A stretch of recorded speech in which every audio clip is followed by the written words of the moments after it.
Hello students, I hope you are doing well and we are also working from our home. Welcome to Saint Angels online classes. In this video we are going to discuss a topic disease and its causes in chapter 4 why do we fall ill in class 9th in subject biology. Okay student, in the previous video we were just talking about acute and chronic disease, but now in this video we are moving further. We are going to discuss the next topic and that is disease and its causes. Okay students, अब बात करते हैं कि disease and it's causes में क्या क्या होता है. जैसे there are many causes of disease, यानी डिसीज़ के क्या होते हैं, बहुत सारे कॉजेज़ होते हैं, बहुत सारे रीजंस होते हैं. सम आर डायरेक्टली रेस्पॉन्सिबल, कुछ क्या होते हैं डायरेक्टली रेस्पॉन्सिबल होते हैं, while others are contributory in nature, लेकिन जो दूसरे होते हैं वो कॉन्ट्रीब्यूटरी नेचर के होते हैं. Due to this there are many level of causes of a disease, यानी कि इसकी वजह से जो कॉजेज ऑफ डिसीज़ के जो लेवल्स होते हैं वो बहुत सारे लेवल्स होते हैं. जैसे फॉर एग्जांपल, इसको एक एग्जांपल के तौर पे समझते हैं. जैसे for example, if a baby suffering from loose motion, जो बेबी है, if a baby is suffering from loose motion, जो बेबी है उसे लूज मोशन हो गए हैं. The direct cause may be viral infection. अगर बात करें जो डायरेक्ट कॉज होगा, जो डायरेक्ट कॉज है वो क्या हो सकता है, वायरल होगा, यानी वायरल इन्फेक्शन होगा. But where did this virus come from, लेकिन अब बात ये होती है कि ये वायरस कहाँ से आया. कहने का मतलब ये हुआ जो डायरेक्ट कॉज है इस एग्जांपल में वो हमारा है वायरल इन्फेक्शन. लेकिन अगर बात करें कॉन्ट्रीब्यूटरी कॉज की,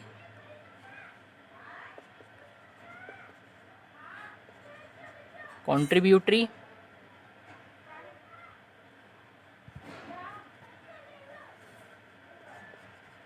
कॉज की, तो वो है हमारा contaminated water. Contaminated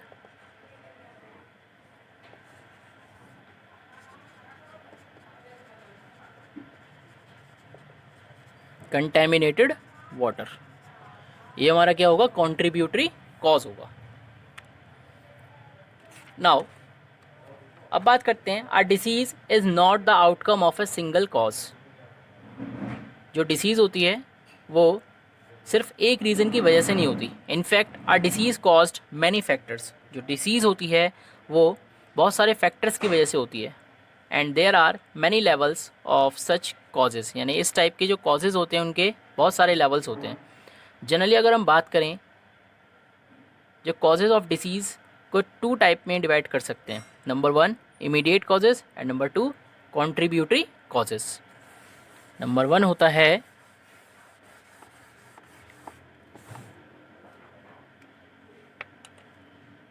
number 1 is immediate causes and number 2 is contributory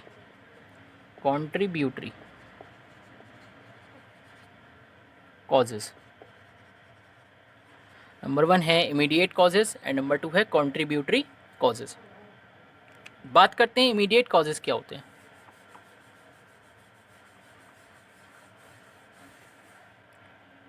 immediate causes की अगर हम बात करें, या इसे हम कहते हैं first level causes. Immediate causes को हम ये भी कहते हैं फर्स्ट लेवल कॉजेज़.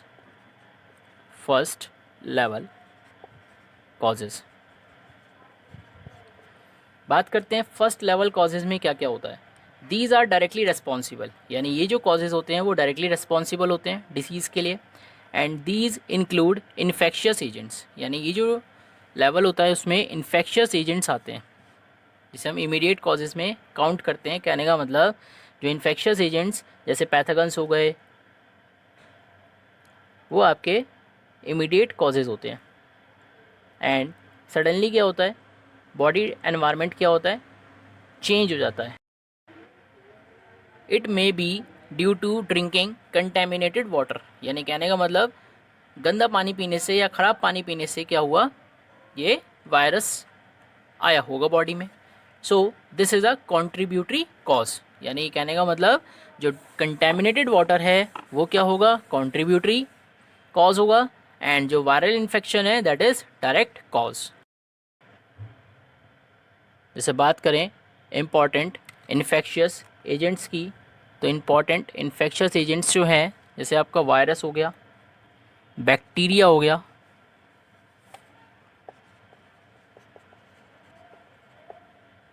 प्रोटोजोआ हो गया, फंगाई हो गया, वॉर्म्स हो गया एंड इंसेक्ट्स। तो these are the pathogens and these are the infectious agents. ये सारे हमारे क्या होते हैं, इन्फेक्शियस एजेंट्स होते हैं जिसके थ्रू क्या होता है हमें, यानी कहने का मतलब ये हुआ कि ये सारे हमारे क्या होते हैं इमीडिएट कॉजेज़ होते हैं, यानी जिसके थ्रू क्या होता है हमें डिसीज़ क्या होती है एकदम हो जाती है, यानी जल्दी हमें क्या होती है डिसीज़ हो जाती है, या ये इमीडिएट कॉजेज़ हैं। ओके स्टूडेंट्स, अब बात करते हैं नेक्स्ट कॉजेज़ की and that is second and third level causes and this is contributory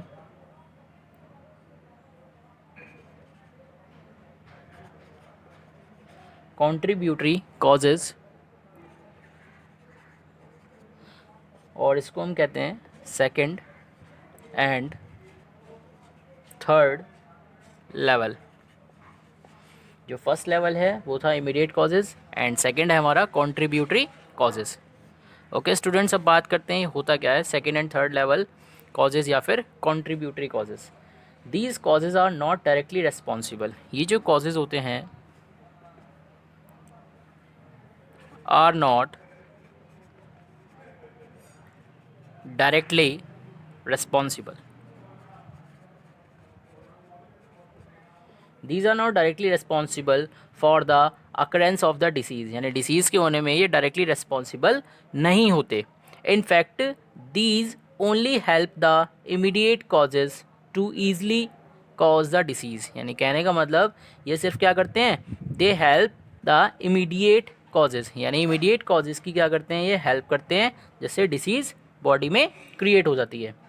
These include all those factors which favor the easy growth of the infectious agents। कहने का मतलब इसमें जो contributory causes होते हैं इसमें वो सारे causes आते हैं जो infectious agents की growth करने में क्या करते हैं, help करते हैं।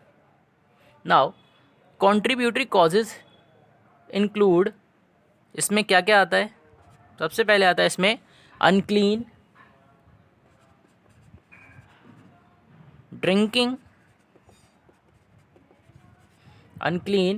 Drinking water. इसमें आता है unclean drinking water. Unclean drinking water means यानी वाटर कैसा होता है वो अनक्लीन होता है, अनक्लीन भी कह सकते हैं इसको या फिर कंटेमिनेटेड वाटर भी कहते हैं। कंटेमिनेटेड वाटर या अनक्लीन वाटर क्या होता है, ख़राब पानी होता है जो ड्रिंकिंग पर्पज़ के लिए नहीं होता। अगर हम अनक्लीन या कंटेमिनेटेड वाटर पिएंगे तो हमारी हेल्थ ख़राब हो जाएगी, यानी हमारी बॉडी में डिसीज़ क्रिएट हो जाएगी and this is contributory cause. इसी तरीके से बात करें अगर स्पॉइल्ड फूड की, नेक्स्ट है स्पॉइल्ड फूड। स्पॉइल्ड फूड, अगर स्पॉइल्ड फूड खाएंगे, स्पॉइल्ड फूड मीन्स यानी जो फूड ख़राब हो चुका है, यानी कहने का मतलब कि अगर ख़राब खाने को खाएंगे तो क्या होगा, हमारी बॉडी में डिसीज़ क्रिएट हो जाएगी, यानी डिसीज़ ग्रोथ करना स्टार्ट कर देगी। इसी तरीके से पैकेज्ड फूड आर्टिकल्स, अगर पैकेज फूड आर्टिकल्स खाते हैं यानी वो फूड आर्टिकल जो पैक्ड हुआ रहता है तो ये हमारी बॉडी के लिए अच्छा नहीं है, यानी कहने का मतलब पैक्ड फूड आर्टिकल से भी क्या होता है हमारी बॉडी में डिसीज़ क्रिएट हो जाती है। ओके स्टूडेंट, अगर बॉडी का इम्यून सिस्टम वीक होगा, यानी कहने का मतलब ये वो सिस्टम होता है जो बॉडी को डिसीज़ से, पैथोजन से, वायरस से, बैक्टीरिया से क्या करता है, बॉडी को प्रोटेक्ट करता है। एंड अगर बॉडी का इम्यून सिस्टम वीक होगा तो बॉडी को डिसीज़ जल्दी लग जाएगी। तो इम्यून सिस्टम का स्ट्रॉन्ग होना बहुत ज़्यादा ज़रूरी है। इसी तरीके से बात करें अगर हमारे आसपास का एरिया डर्टी है, यानी डर्टी सराउंडिंग,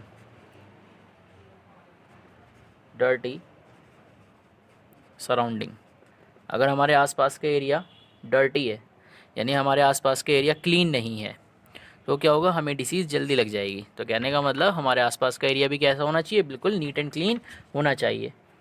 एंड हमारे आसपास के एरिया में या सराउंडिंग में ओपन सीवेज नहीं होना चाहिए।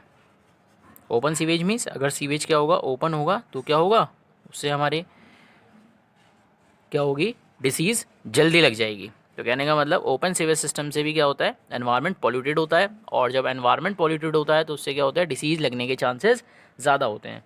इसी तरीके से गार्बेज, यानी जिस प्लेस पे या जिस एरिया में हम रहते हैं वहाँ पर गार्बेज कलेक्ट नहीं होना चाहिए, क्योंकि अगर गार्बेज भी ज़्यादा टाइम तक कलेक्ट होगा तो वो भी क्या करेगा, हमारे एटमॉस्फेयर को पॉल्यूट कर देगा, और जब एटमॉस्फेयर हमारा पॉल्यूट हो जाएगा तो हमारे डिसीज़ होने के चांसेस ज़्यादा हो जाएंगे।